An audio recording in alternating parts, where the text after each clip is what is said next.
That's the shift I see. Back in the day, even though you had migrations and complex cultures, there was always a predominant. And if there was a thing that made you different, you had to subvert that, either for your own safety or for your own prosperity, for you to be able to make it in business, make it socially, make it in your communities. Whatever it was, if it made you different, you didn't want to be different. You wanted to be part of the whole. But now we're starting to recognize that the whole could be so much nicer. It could be a mosaic. It could be so much more beautiful than the whole that we've imagined in the past. Welcome to Hyphenated, an Americanish podcast. My name is Adela and I'm your Syrian Lebanese, Mexican Canadian, Jewish host. Growing up in the US, I always felt like I never fit into one category. And then I realized that in this melting pot of a country, no one really does. So on this show, I'm really excited to be joined by guests from hyphenated backgrounds to talk about their cultures, family histories, and what it really means to be a little bit Americanish. So welcome to Hyphenated.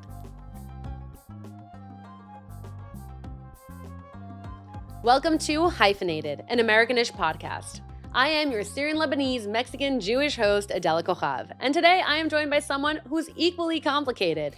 Today we have Chama Mechtaly, who is an entrepreneur, activist, artist, and much more. And we have her here today.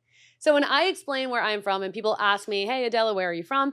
I usually say, how much time do you have? Because it's always a complicated story. So I'm going to ask you the dreaded question. Chama, where are you from? Or where are you really from? Where are you really from? Well, thank you for having me, Adela. It's a pleasure to be here. So I always also say the same thing, or I'll try to kind of tweak my answer depending on who's asking and how much time we both have. But to kind of delve into the real story, I grew up in Casablanca, Morocco. And I spent the first 17 years of my life there. My mother is from the north of Morocco, from Tangier, and my father is from the south, from Essaouira, but grew up in Casablanca. And Casablanca itself is this sort of melting pot of different cultures by virtue of being an economic hub where people go seeking economic opportunity. And so you're obviously like met with a lot of ethnic complexity there. But at the same time, our household kind of deepened the complication even more because my mother came from a Muslim family from the north with a family tree that goes back to Prophet Muhammad's ancestry and kind of documents all of that.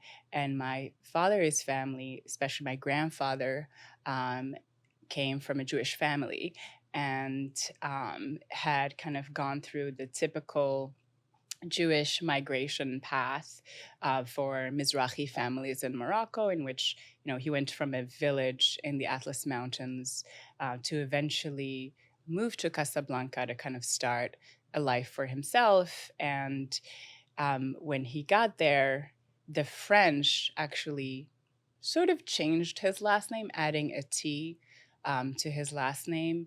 And that kind of created this confusion and this rift in our identity, and essentially meant that growing up, I always asked these questions around who we are and like, how come our last name was so different and it clearly wasn't Arab.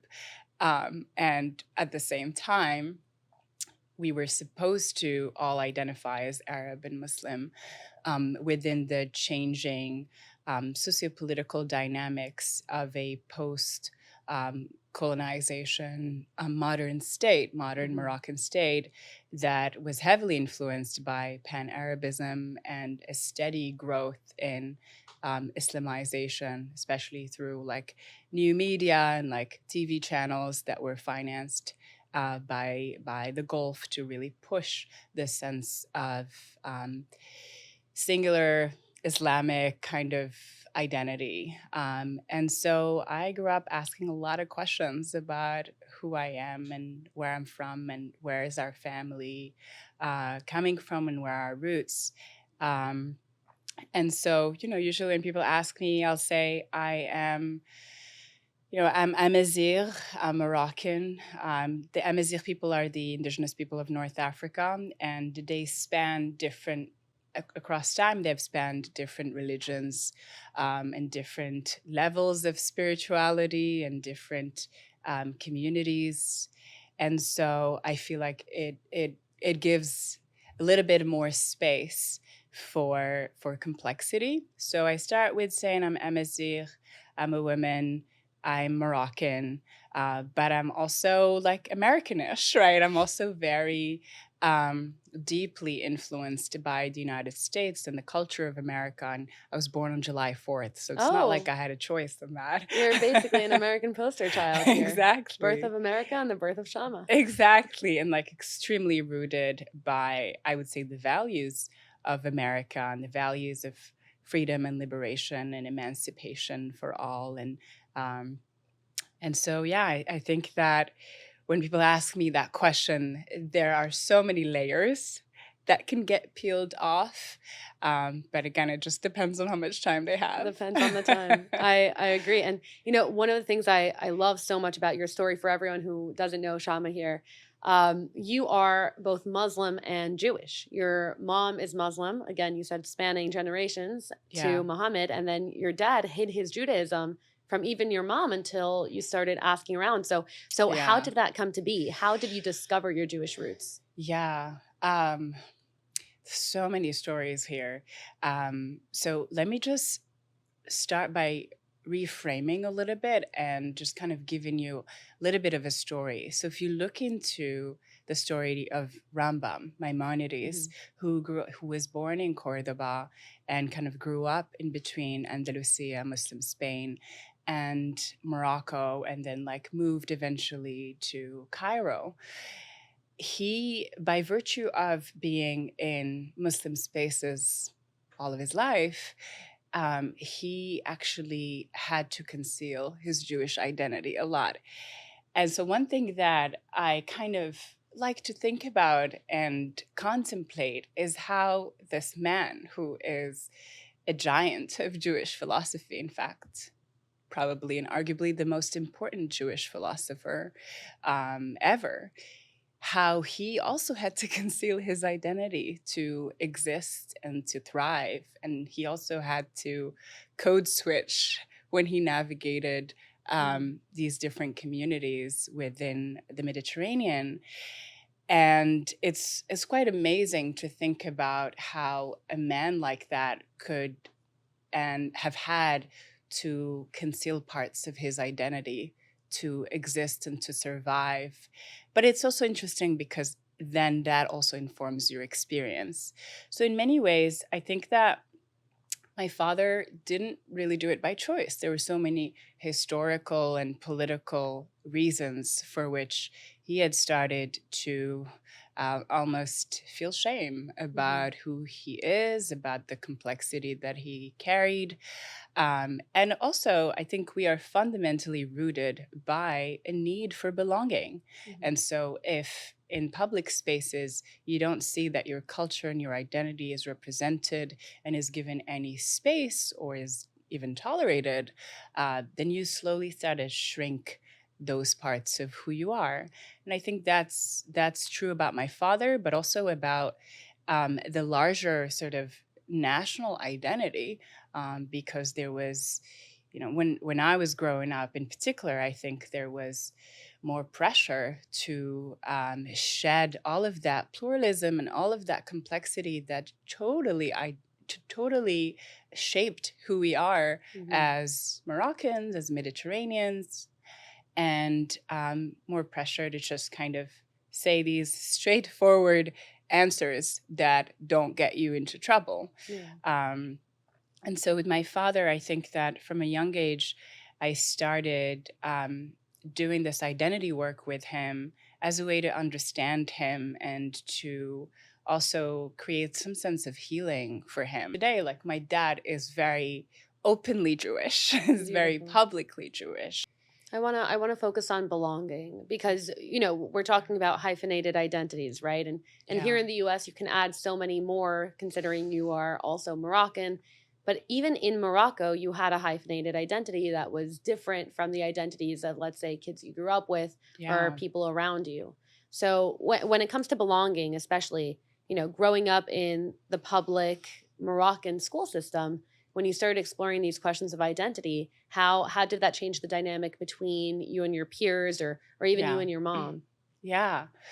So I went through private school up until the end of middle school, and in middle school I felt, because of those socioeconomic differences or privileges, I was able to ask some questions. And I think in middle school, that's when I first started to really explore questions of um, existentialism and who are we and why are we here and where are we going, and definitely became very shaped by existentialists like French existentialist philosophy, and totally rooted in the fight or the struggle for absolute freedom, which meant asking a lot of questions in school and kind of going against what was being taught systematically. And so that put me in a lot of interesting situations from middle school onwards. And then in high school, I transitioned into a public high school, which, the curriculum is very much Moroccan, state sponsored. And so there was really no space for different narratives around who we are. We had to accept that our identity was just Muslim and Arab, and there was no other way to speak of Moroccan identity.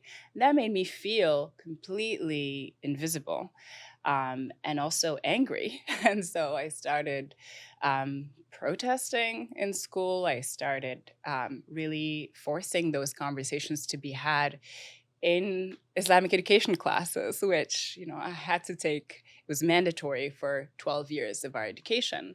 And also my schedule in high school was really interesting in the sense that I would get out of Islamic education class into philosophy class. And in philosophy class, I would just voice all of my yes, exactly. I would just really unearth all of these deep existential questions and confront this pressure that I felt to conform. And I have to tell you the story of when I first came to the U.S. Yes, please. Because so that was my experience going to high school in Morocco, in Casablanca. But then when I was 14 years old, so like right when I was starting high school, I came to the US that summer before high school. And it was at the height of the Obama campaign, actually. And I didn't speak English at the time, but I just like found this country where there was just so much ethnic, religious diversity and complexity, and everyone was from somewhere. And you still were able to claim Americanness and some sense of belonging despite where you had come from. And that was like so radical to me, because also in Morocco, we're very much shaped by French politics and the concept of laïcité, so secularism, that meant that religion really stays at home and there's no space for it in public space. And here in the US, I noticed that people could visibly be religious, but still be American. And that was really like life-changing for me. And plus, I got to celebrate my birthday during July 4th with fireworks. So that was pretty nice. And I just felt like for the first time that you can have a lot of diversity within you. You can have this complexity that we're speaking about and still have access to nation state belonging and to a sense of patriotism and to shared values that you have with people who span a whole spectrum of diversity. And just also watching the Obama campaign and how he was able to build bridges because of his diversity, because of his story, because of these multiple spaces that he had navigated growing up was so inspiring for me. And I think that, I went back to Morocco after that summer with like Obama pins all over my So like imagine this little girl walking around a Moroccan public high school in like middle of nowhere in Casablanca with like Obama pins and yes we can and like all these inspiring slogans, and people just looking at me like I was an alien. Yeah. like they had no idea what I was even speaking about. But still, so it really shaped, I think, my experience and my understanding of I would say the wisdom and the impact of pluralism. That sounds like your Americanish moment. The Yeah. moment that you realize that, hey, we're all a little bit of something. Yeah. And in this melting pot of the US, everyone comes from somewhere and everyone has a story and no one's just one thing. And I know when you made the decision to go to college in the US, Yeah. you know, what drove you to say, this is where I'm going to study, and what did you study? What brought you to America for college? Yeah. So I applied to a bunch of different schools, most of them very liberal artsy. And I went to Brandeis University on a visit, not knowing anything about the school. And I went there with my sister, and we get to the campus and we look around, and my sister and I are kind of just a little bit shocked. And she turns to me and she goes, wait, they all look like our cousins. And it wasn't like our cousins in a metaphorical way. It was like our actual blood cousins. Yeah. Which, by the way, all from my mom's side. Okay. And like all had similar names. Like Zachariah, and we're just like looking at each other and thinking, wait a minute, like what is happening in this school? Then we find out that it's a very deeply Jewish school. Yep, Brandeis is a Jewish school. Yeah, and so I started talking to people and just felt such deep belonging for the first time in my life. And it was like magic. And I'm very much someone who like leads with the heart, who like feels everything. I'm a Cancerian, what can I say? And so I felt that sense of beautiful, like warm belonging and interest also from people. You know, when I had visited other schools, and I would say Morocco, no one like really knew where I was coming from or anything. There'd be no follow-up question. Whereas at Brandeis, I think because of the Jewish story and because, you know, if you ever go to Israel, there's a huge Moroccan community, you know, that's over 1 million people in Israel are Moroccan, which, you know, both parents come from Moroccan roots, but then there are so many others who at least have one grandparent who's Moroccan. And because it's like such a deep, long sort of history of cultures and traditions, it tends to be really strong. And so people had some type of exposure to Moroccan culture and Moroccanness. And so there were so many follow-up questions and so much excitement.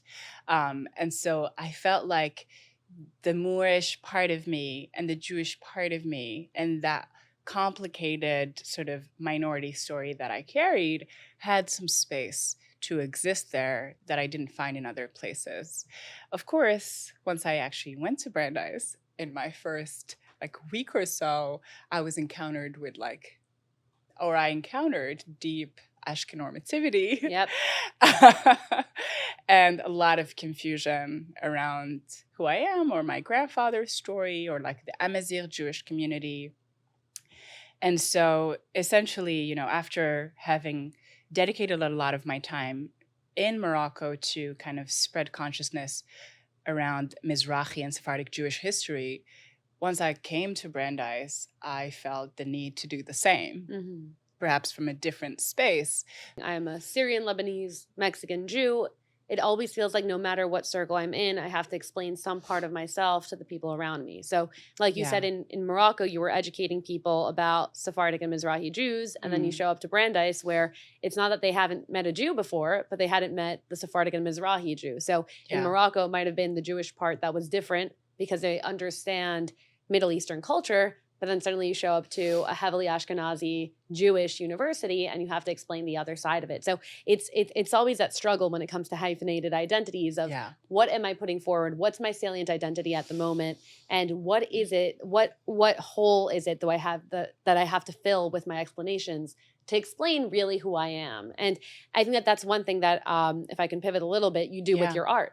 So explain to me what your art is and how you started and where it's at today. Yeah. So I started my art as a way to really understand my own identity and the identity of North Africans, specifically as a woman and a minority woman. And so I actually started kind of using art to represent intersectionality in the Jewish world without really knowing what intersectionality meant. And so at the time, I started painting these series of women who were Jewish and indigenous to North Africa. And I just called them like the triple minority status women because there was like no word that I could just kind of seek and go to.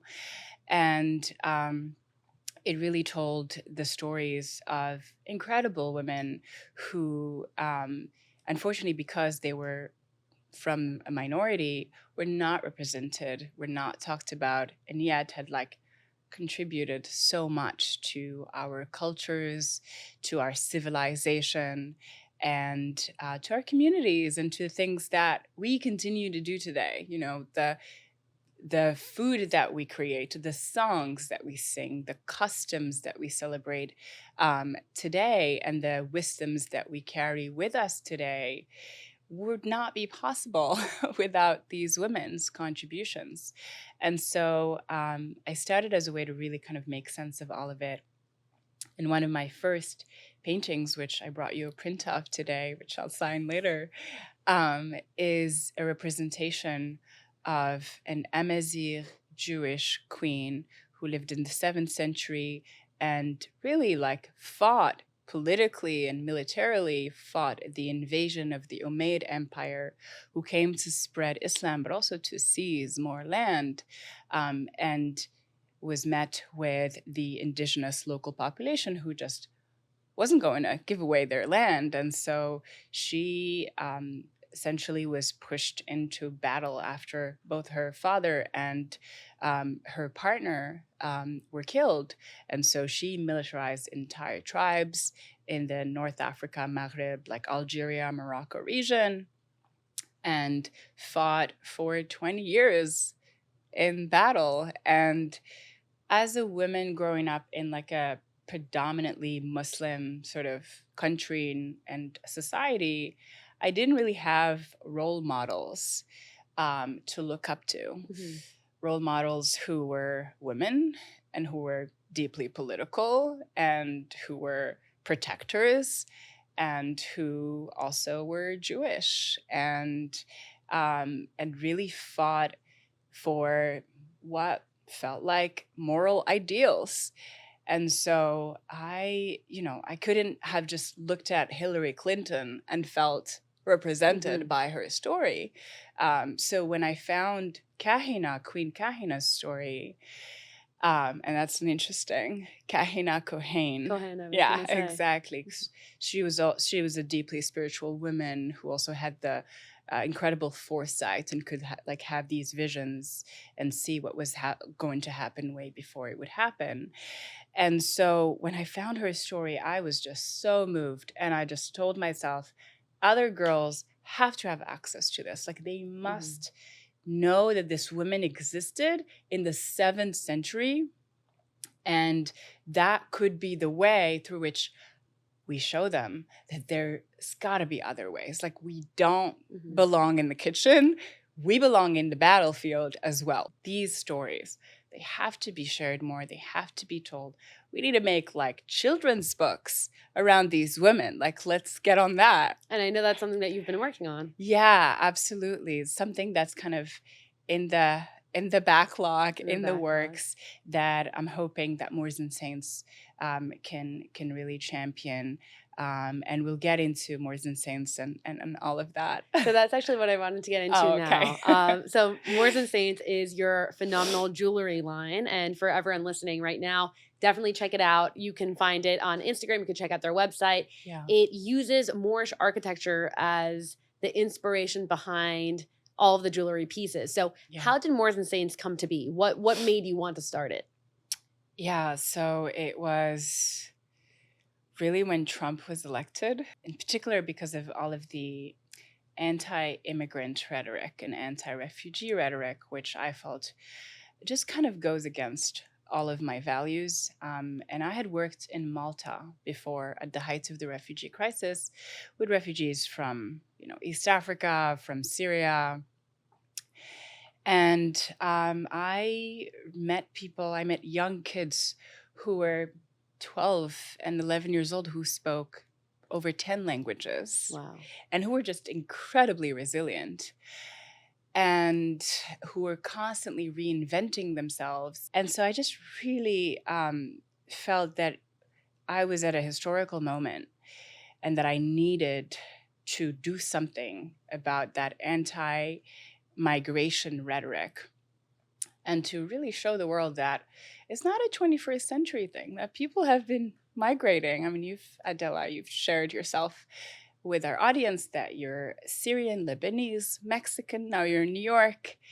And while it's incredible to kind of amass all of these cultures, it's not a new thing. It's been happening over and over. And especially if you're a minority or if you're Jewish, by virtue of like being kicked out. It happens. You have had to acclimate to different cultures, to show up, to reinvent yourself, to reinvent your culture, to innovate. And actually, that's what makes cultures interesting and rich. And no culture at all can really evolve and kind of go through progress and become a civilization without diversity. And that's the one thing that was so obvious to me through looking at Moorish design and Moorish architecture and studying Andalusian history, is that it really became a universal language that documents, until today, the migration path of the Sephardic community and of Muslims also, and of just human civilization, because it shows up over and over again. What's so interesting about Moorish design is that it shows up at its peak and in its most kind of beautiful manifestations, always at a period of a golden era, of a golden age. And so there's usually this like context of economic prosperity, of social and socioeconomic diversity that ushers in a new chapter in Moorish history and architecture. In fact, even today, like the most kind of inventive, innovative manifestations of Moorish design and architecture are happening in the Gulf, specifically in Dubai and Abu Dhabi. And, it totally makes sense. When I was an undergraduate at NYU, I ended up building my own major in Middle Eastern diaspora structures. But before that, I had, had a politics major with minors in Middle Eastern studies, Latin American studies, Judaic studies, and law and society. And I had all these ideas I wanted to do. And one of them was to study abroad in Spain. And in my essay, I had to explain why all of my minors would fit into this study abroad plan. And I had to explain in my essay that nowhere else can you study the golden age of Judaism under Muslim rule than in Spain. And when I was with my family, between the Alhambra and Granada, like Cordoba, like just driving around to these different historic centers, and you see the architecture, that's where I felt most connected. And it's exactly right. It's the golden ages. It's the golden ages. It's something that people also often don't think about. They don't realize that Spain itself was under Muslim rule and that the Jewish community was thriving there.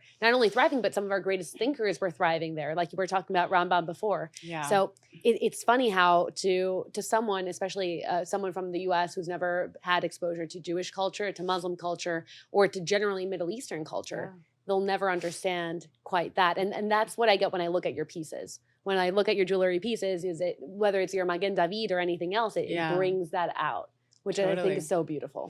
Thank you so much. Obviously, you can see my body language, how excited I am with you talking about all of this.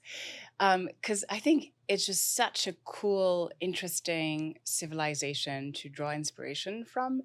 But it also, it's such a good civilization for us, like millennials, hyphenated, third culture kids to look at, in particular because in Andalusia, it was very common to find people who excelled in different fields. So like we were saying, I was doing these minors and majors and like trying to kind of come up with something that is an expression of who you are and like deepens who you are.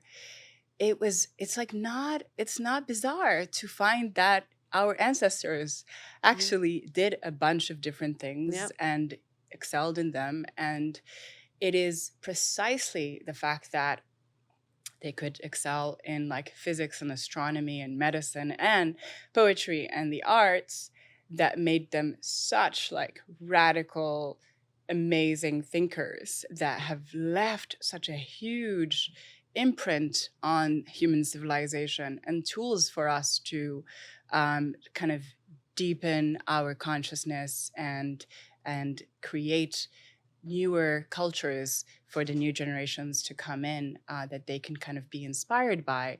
And so in Andalusia, it's not just like the aesthetics, the beauty, the Jewish and Muslim story, the interfaith dialogue, but it's also like this ability to like wear multiple hats and to hold different conflicting things in the same space, and to have this like deep cultural fluency around so many different spaces at the same time, and to essentially like be allowed to be complex and complicated, and let that be your power. These are all things that people want to hear, and I agree. And like you said, and I think that this is the most important thing that I think people should take away from this conversation is, like you said, complex identities have been around forever. People have been migrating since the dawn of time. No one has only been one thing. And now especially these third culture kids are starting to come to fruition. We're starting to have our voices. And when I compare, for example, the story of your father's Judaism compared with how you own it today, that's the shift I see. The shift is that back in the day, even though you had migrations and complex cultures, there was always a predominant. And if there was a thing that made you different, you had to subvert that, either for your own safety or for your own prosperity, for you to be able to make it in business, make it socially, make it in your communities, whatever it was. If it made you different, you didn't want to be different. You wanted to be part of the whole. But now we're starting to recognize that the whole could be so much nicer. It could be a mosaic. It could be so much more beautiful than the whole that we've imagined in the past. So I actually want to bring it back to you and your traditions. And we are going to move to a segment called Spill the Tea. And my favorite thing that I always talk about when it comes to being a Syrian Lebanese Mexican Jew is superstitions. Because I think that superstitions carry your culture. It shows the deepest fears and the deepest anxieties of a culture. And what is it that you're trying to change? Or what is it that has been on your mind as a culture as it's evolved over centuries? So I'm going to ask you, the millennial more. What is your favorite superstition of your community? Oh my God, we are such deeply superstitious people that like my brain is like lighting up with so many. So maybe I'll say one that's kind of mainstream and one that's like specific to Passover. Oh, yes. So the mainstream one is if someone like jumps over you, especially if you're a child, that's like a no-no. Like no one should jump over you because you'll stop growing and like you'll forever be short. I haven't jumped over a person, but if I ever do, I'll make sure not to. No. Exactly. And the other one, which is really funny, and I like have a lot of Ashkenazi friends who like ask me why that's a thing.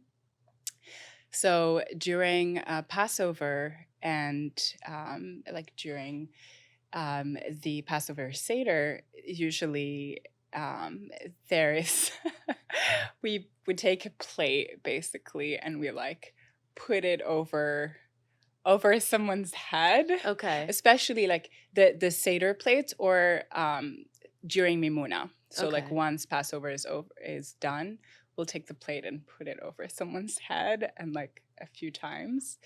In Mimuna, it's the plate of mufletas. I love mufletas. So it's really funny because a lot of people just kind of see this and they're like, what is going on? But if you look at the root of the tradition, apparently, it's like a blessing for freedom. It's like, may you be forever like free and liberated, which I think is like incredible and amazing and like a total representation of the Passover story. But when you see these like crazy little traditions, when you don't have the full context, you just think, oh my God, these people are just dancing or they're just crazy. So I love how your tradition is you take a plate, you pass it around someone's head, and that's to, a blessing for freedom. Can I tell you my Passover tradition?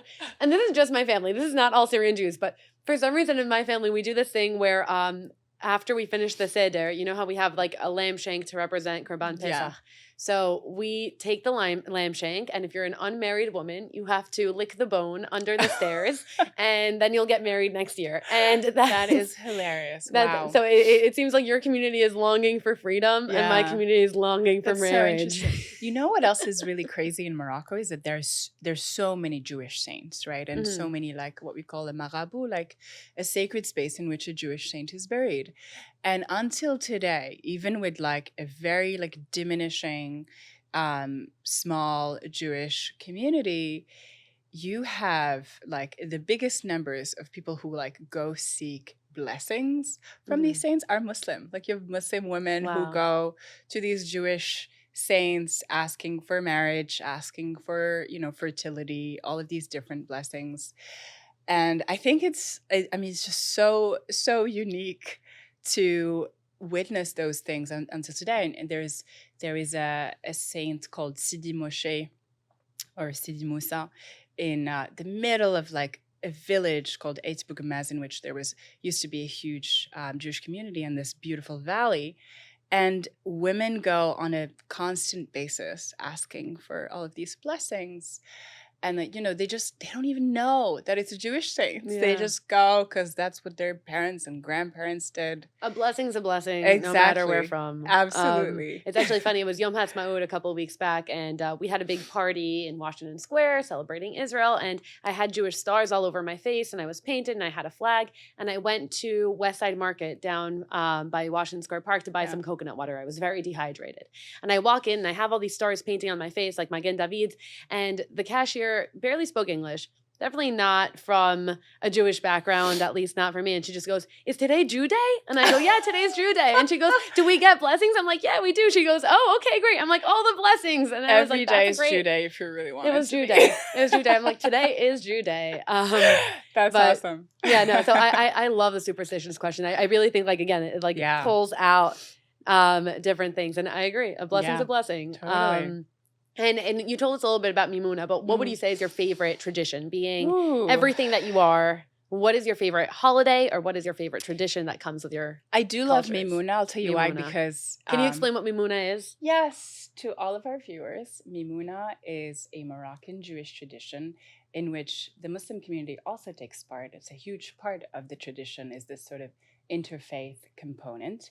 And during Mimuna, which happens at the end of Passover, it's a way to celebrate the end of Passover and like the return of leaven and leavened breads and pastries and sweets, which we love. So basically during Mimuna, the Muslim neighbors will come over to the Jewish homes, which are just kind of, the doors are burst open for anyone to come and join in. And it's this big celebration of community and of your neighbors and of spirituality and tradition, and it's an expression of joy, and it's a way to like welcome spring and be back in community. And a huge component, or I would say like the most critical item, food item on the Mimuna table are these crepes, these pancakes called moufletas, which are like laddered with honey and butter, like this mixture of honey and butter. And they're like rolled and eaten by everybody. And there's usually like a full-on display of sweets and gluten and all kinds of beautiful pastries and like dates with marzipan, which is very like Moroccan and Sephardic thing. and just like a really colorful layout and spread. And what I love about Mimuna is that it's this gorgeous, joyful event with so much music and so much beauty and aesthetics, but it's also like fundamentally rooted in an incredible story about liberation, and it is inspired by actually a Jewish saint called Lele Mimuna from the south of Morocco, who like lived in the deserts and played a key part in like helping emancipate these like black sort of, you know, slave West Africans who would be kind of taken to North Africa and to Morocco to work for sort of these elite families. And Lele Mimuna apparently, in sort of this myth or this legend of her story, is told to have helped these black men on their journey through the desert when they were like kind of collapsing because of the heat and all of these like harsh desert conditions. And so there's this strong connection between Mimuna, the celebration, and the Passover story and the story for liberation and the responsibility for liberation and freedom towards others, which I think is a huge Jewish value as well. And there is this correlation between Mimuna and the Gnawa spiritual trance music, which is basically a genre of music that came out of the Black community in North Africa. And it's also a very deeply political event in Israel. So, like, it just kind of combines all of my interests in one place. Mimuna became a national holiday in Israel in 1965 because the Moroccan and Mizrahi community is pretty huge in Israel. And it became also, interestingly, where the sort of right-wing party members, the Likudniks, and where, you know, people who are running for office would show up as a way to kind of signal that they care about the Mizrahi vote and the Mizrahi community, and as a way to basically mobilize voters to go out and vote for them. We love a virtue signal. Yep. We love that. It's really interesting because there is also this like super fascinating sociopolitical rift in Israel today about like how Mimuna should be celebrated and like whether people should be taken part in something that became so politicized and that is kind of a manifestation of virtue signaling. And so I like a good tradition that like has a lot of history and culture and feminism and social justice in it, but is also like politically juicy and divisive and has potential for reform. Hey, I feel like that sounds like everything I want to be. You know, I want to be a little bit controversial, politically juicy. I want to have deep meaning and celebration and feminist. And and I'm always looking for reform. You know, I'm always looking to grow. Exactly. So we should all embody Mimuna. The spirit of Mimuna in Israel 100%. should be in all of us. 100%. And I think you do. It's fair to say that you are the representation of Lele Mimuna. And I also love how she's a female saint. Yeah. Which you don't see too many of. So but there's so many. Mimuna just became my favorite holiday. I'm not Moroccan, but I'm adopting it now. I'm hoping our audience can also adopt it. 100%. And now the last thing I want to end on is your favorite word or saying that is associated with your culture and tradition that might not quite have an English equivalent. Ooh. I think I want to say two things. One in English and one in Moroccan, but I have to think about the Moroccan one. Favorite word or saying? I would say, wow, I really need to think about this.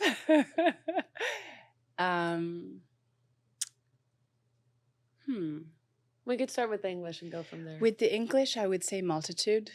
I think, I just love that word. I think it's like soft enough that it, you know, it shows that kind of complexity we've been talking about, but in ways that are soft and like healing and beautiful and positive. It's also from Walt Whitman's poem where he says that, I contradict myself very well. Let me be contradicting. I am very large. I contain multitudes, which has like a soft place in my heart because it was something that, I was dating someone for a little bit, and when he told me that, I think it was like a moment of soothing. Because when you navigate all these different communities and identities, it can be a lot. It's painful. I mean, I talk about it in very like idealistic, optimistic ways, but it's a lot of weight to carry, and a lot of pain to also kind of navigate the world with. And so when I heard that, I was like, this is something I can get behind. I carry multitudes. I love that. And a word in Moroccan. Oh my God. Actually, you know what came to mind for me is a word in Hebrew that is also in Moroccan, which I discovered like through having a conversation with Israeli friends. And they just go, "Chachta bachta." And I was like, wait, what? Are you kidding me? I don't know this one. I was like, you have this word? And it's incredible because in Moroccan, we say choroto boroto. Okay. Chachta bachta choroto boroto. Wow. Okay. Yeah. It's like fascinating. But what context do you use it in? What does it mean? So it means like a bunch of nonsense. It's like, it's whatever. It's nonsense. Like, don't pay it any attention. And when I first heard my Israeli friends say that, I was like, wow, the connection between like Hebrew and Moroccan language is so much deeper than any of us actually understand. And like, given how the word actually sounds, I suspect there's some like Portuguese or Iberian influence in the word. And so like, there is just so much to uncover about how deeply connected we are as a people and as communities. There is so much syncretism that happened between our cultures over hundreds and thousands of years. And if we just are willing to listen a little bit more, we can discover some like extremely fascinating things about how deeply bonded and connected we are. I actually think that's the perfect point to end on. So thank you so much, Chama, for joining us today. This is Hyphenated. Thank you for having me. Thank you. Such a pleasure. And we'll see you next episode.